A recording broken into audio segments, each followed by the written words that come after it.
one of the funny jokes that Arn did make of me when I was first starting was, I remember him after working with me coming back going, "That kid don't know the difference between a wrist lock and a wristwatch." Well, let me tell you something, Arn. I now know what a wristwatch is. Okay, and a nice one.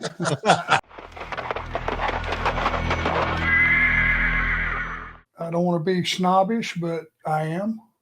I'm particular, and you're one of the few guests that we've had on here. And when I heard Paul had set something up with you, I was very, very pleased. I've always enjoyed our conversations, our business dealings, and our, everything that we've had. If it's just passing, walking down the hallway, it was always a pleasure when you were in the building, and glad I finally got to tell you so. If I didn't back then, which I kind of doubt I did, knowing me.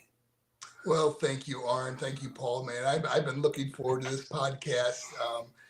Arn, we go back. It was so funny that I just mentioned to you before we came on the air that our uncensored match, Boxer vs. Wrestler, was 30 years ago. I mean, time has just gone by, and I couldn't wait to get back, to get on your show and just, reminisce on some of the matches we had, some of the laughter we had, and a guy that actually had the task of teaching me how to wrestle, because a lot of people don't know this, that when I signed my first contract with WCW, I was 31 years old, and I only had a couple matches, independent matches. I just learned how to wrestle. I just got out of Boris Malenko, Dean and Joe's father. Boris Malenko had a wrestling school in Tampa, and I just got out of it. Next thing I know, Dusty Rhodes says, "Anybody ever tell you you look like Little Richard?" And my whole life changes, right?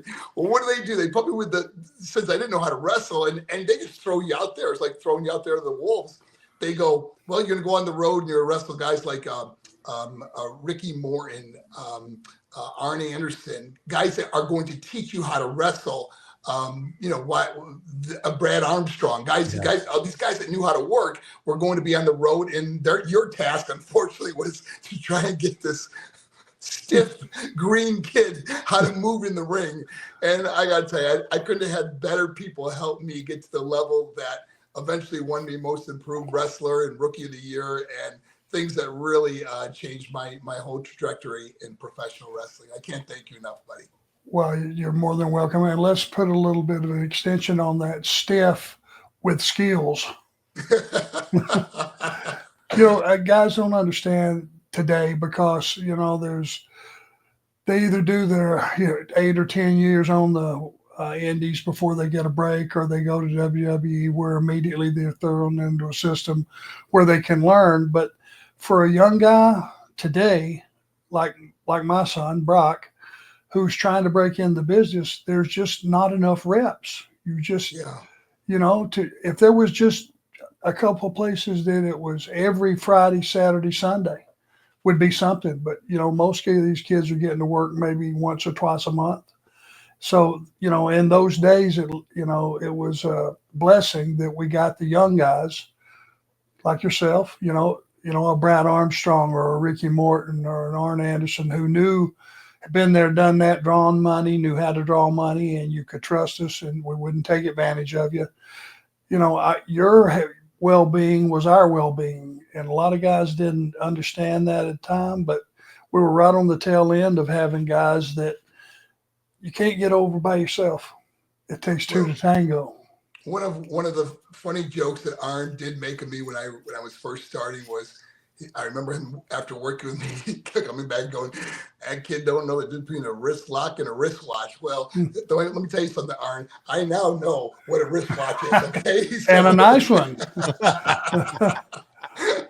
Still learning the wrist lock though. Okay. Yes. Thankfully, the wrist lock, knowing the wrist lock, got you to the wristwatch. You know what I'm saying? That was a nice part of the story. Well, listen, go ahead, Arn. Go ahead. Well, I was just going to say, take this the right way. When you have a look like you have, it's easy for guys to dislike you.